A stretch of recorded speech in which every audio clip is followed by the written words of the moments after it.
Gambo.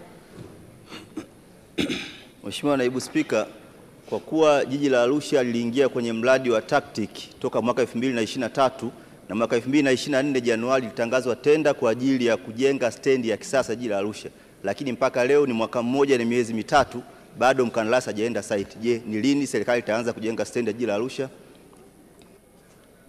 Mheshimiwa Waziri. Asante sana Mheshimiwa Naibu Spika, ni kweli kwamba serikali kupitia mpango wa TACTIC iliainisha ujenzi wa stendi ya mabasi katika eneo la Bondeni City katika jiji la Arusha, na tayari taratibu za manunuzi zimekwisha fanyika na ziko hatua za mwisho kwa ajili ya kuanza utekelezaji. Nafahamu Mheshimiwa Mrisho Gambo amefuatilia kwa karibu sana swala la ujenzi wa stendi pale Bondeni City. Naomba nikuhakikishie Mheshimiwa mbunge na wananchi wote wa jiji la Arusha kwamba serikali wakati wowote kuanzia sasa itaanza ujenzi wa stendi pale eneo la Bondeni City. Asante. Mheshimiwa Mzava. Asante Mheshimiwa Naibu Spika. Je, ni lini serikali itaanza ujenzi wa stendi ya Kahama? Waziri. Mheshimiwa Naibu Spika, serikali ilishaweka mpango wa kuainisha maeneo yanayohitaji stendi, na katika miji, majiji na manispaa tulishatoa maelekezo kwa wakurugenzi wa halmashauri kuainisha maeneo yanayofaa kwa ajili ya ujenzi wa stendi na kuandaa fedha za mapato ya ndani au kuandika miradi ya kimkakati na kuwasilisha ofisi ya Rais TAMISEMI na Wizara ya Fedha kwa ajili ya ujenzi wa stendi hizo.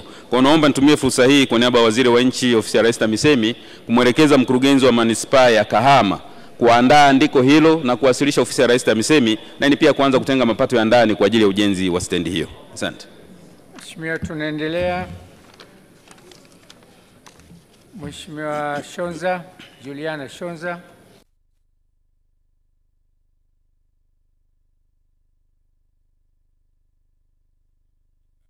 Serikali imeendelea kujenga vituo vya kutolea huduma za afya kwenye mamlaka za serikali za mitaa hapa nchini, na katika kipindi cha kuanzia mwaka wa fedha 2020-2021 hadi 2023-2024 jumla vituo vya afya 367 vimejengwa na vinatoa huduma. Mheshimiwa Naibu Spika, kata ya Luswisi ipo umbali wa takriban kilomita 5 kutoka kituo cha afya cha Rubanda, na idadi ya wananchi wapatao 4155 kati ya angalau 10,000 wanaohitajika kwa mujibu wa vigezo. Mheshimiwa Naibu Spika, serikali itaendelea kujenga vituo vya afya katika kata zote za kimkakati kote nchini, zikiwemo kata zitakazokidhi vigezo katika halmashauri ya wilaya ya Ileje. Mheshimiwa Shonza.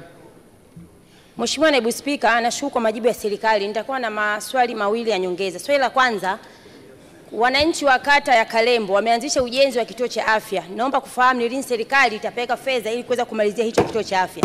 Swali langu la pili, kata ya Malangali pamoja na kata ya Kafule hazina vituo vya afya. Naomba kufahamu ni lini serikali itapeleka fedha ili vituo hivyo vya afya viweze kujenga na kina mama wa kata hizo waweze kuondokana na changamoto ya afya. Asante Mheshimiwa Naibu Spika. Mheshimiwa Waziri. Asante sana Mheshimiwa Naibu Spika, kwanza niwapongeze wananchi wa kata hiyo ambayo Mheshimiwa Juliana Shonza ametaja, ambao wameanza kwa nguvu zao kujenga kituo cha afya, na niwahakikishie kabisa kwamba dhamira ya serikali hii ya awamu ya 6 inayoongozwa na Mheshimiwa Dr. Samia Suluhu Hassan ni kusogeza huduma za afya karibu na wananchi, na tutahakikisha tunatafuta fedha aidha kupitia mapato ya ndani ya halmashauri au kupitia serikali kuu kwenda kukamilisha ujenzi wa kituo hicho cha afya. Lakini pili, kuhusiana na kata hizo mbili ambazo hazina vituo vya afya, naomba nimhakikishie Mheshimiwa mbunge tutawasiliana na halmashauri hizo ili tuweze kuona kama kata hizo zinakidhi vigezo, kwa maana idadi ya wananchi, umbali kutoka kituo cha jirani zaidi, lakini pia hali ya kijiografia, na ikiwa nakidhi vigezo tutaziweka kwenye mpango wa ujenzi kwa awamu.